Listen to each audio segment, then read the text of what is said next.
Gente, é muito comum a gente saber que precisa fazer alguma coisa e a gente, mesmo sabendo que precisa fazer, que vai ser bom para a gente não fazer. Isso acontece com a gente e acontece com os nossos pacientes também, né? Ontem mesmo eu estava atendendo um que ele é um quadro de ansiedade, né? Um paciente com transtorno de ansiedade generalizada, e ele já fez diversos cursos de meditação, entende bastante de meditação, né?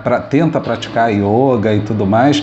E aí eu estava conversando com ele na sessão sobre os benefícios de meditar, né? E comecei a explicar para ele, né, algumas técnicas, né, principalmente a técnica de meditar em 1 minuto. E ele falou que já conhecia e eu percebi, puxa vida, ele já sabe, né? Ele percebe, ele conhece, ele sabe fazer.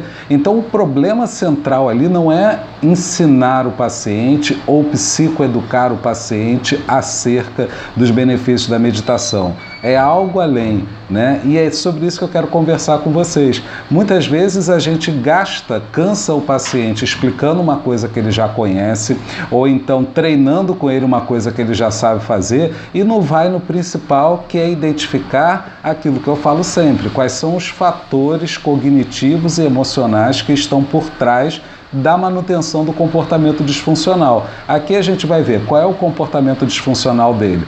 Procrastinar, evitar fazer a meditação, né? Ele já sabe o que fazer, ele já sabe inclusive como fazer. Então eu tive que ajudá-lo a identificar quais eram as cognições, os pensamentos automáticos, as crenças que estavam por trás e que apareciam ali no exato momento em que ele decidia fazer e não conseguia fazer.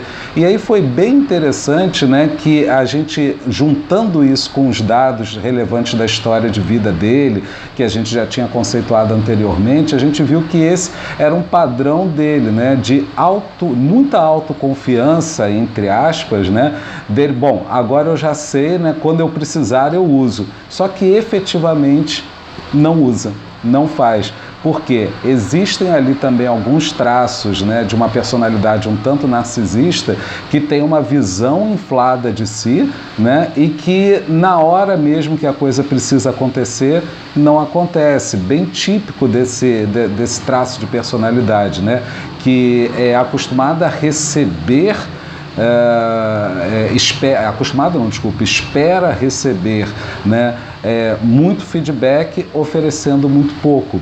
E aí isso também me ajudou a melhorar a hipótese diagnóstica e pontuar para ele. Aí quando a gente vai lá nos dados relevantes da história de vida, a gente vê que foi uma criança, né, que teve muito feedback positivo, muito apoio, e a gente sabe que uma das formas que a Wendy Berrari coloca para a gente, né, da formação da personalidade narcisista é o desequilíbrio entre afeto e limite, né? Afeto demais com pouco limite dá problema e limite demais com pouco afeto também. No caso dele ali, afeto demais, pouco limite, que cresceu esse adulto que hoje tem dificuldade de se comprometer com as coisas e que tem uma visão inflada de si, que acha que o simples fato de ter feito os cursos, isso já garante a continuidade da prática de meditação.